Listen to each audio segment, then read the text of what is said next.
السلام علیکم ورحمۃ اللہ وبرکاتہ۔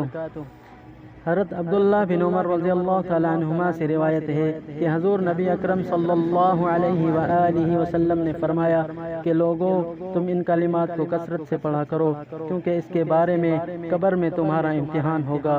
وہ کلمات یہ ہیں: لا الہ الا اللہ وان محمد رسول اللہ، اللہ کے سوا کوئی معبود نہیں، محمد صلی اللہ علیہ وآلہ وسلم اللہ کے رسول ہیں۔ وَإِنَّ اللَّهَ رَبُّنَا وَإِنَّ اللَّهَ رَبُّنَا وَإِنَّ اللَّهَ رَبُّنَا، اور بے شک اللہ ہمارا رب ہے۔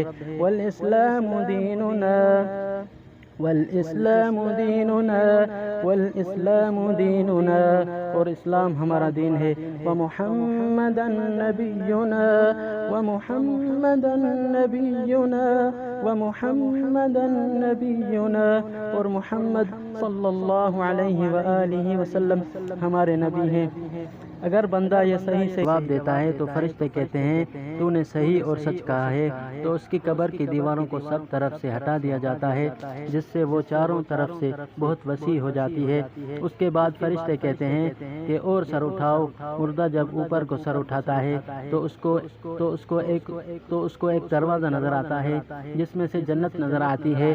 وہ کہتے ہیں اللہ کے دوست، وہ جگہ تمہاری رہنے کی ہے، اس وجہ سے کہ تم نے اللہ تعالیٰ کی اطاعت و فرما برداری کی ہے۔ جناب رسول اللہ صلی اللہ علیہ وآلہ وسلم نے فرمایا کہ قسم ہے اس پاک ذات کی جس کے قبضہ میں میری جان ہے، کہ اس کو اس وقت ایسی خوشی ہوتی ہے کہ جو کبھی ختم نہ ہوگی۔ اس کے بعد وہ فرشتے کہتے ہیں کہ اپنے پاؤں کی طرف دیکھ۔ جب وہ دیکھتا ہے تو دوزخ کا دروازہ نظر آتا ہے جس سے دوزخ کا حال نظر آتا ہے۔ وہ فرشتے کہتے ہیں اے ولی اللہ، تو نے اس دروازے سے نجات پالی۔ اس وقت بھی بندے کو اس قدر خوشی ہوتی ہے جو کبھی ختم نہ ہوگی۔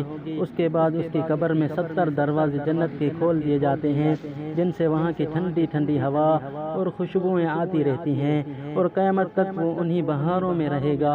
کیسی خوش نصیب ہوگی وہ روح جس کے ساتھ اللہ تعالی اپنی مہربانی اور رحم و کرم کا سلوک و معاملہ فرمائے گا۔ اللہم اسألک رضاک والجنت، الہی میں تجھ سے سوال کرتا ہوں تیری رضا کا اور جنت کا۔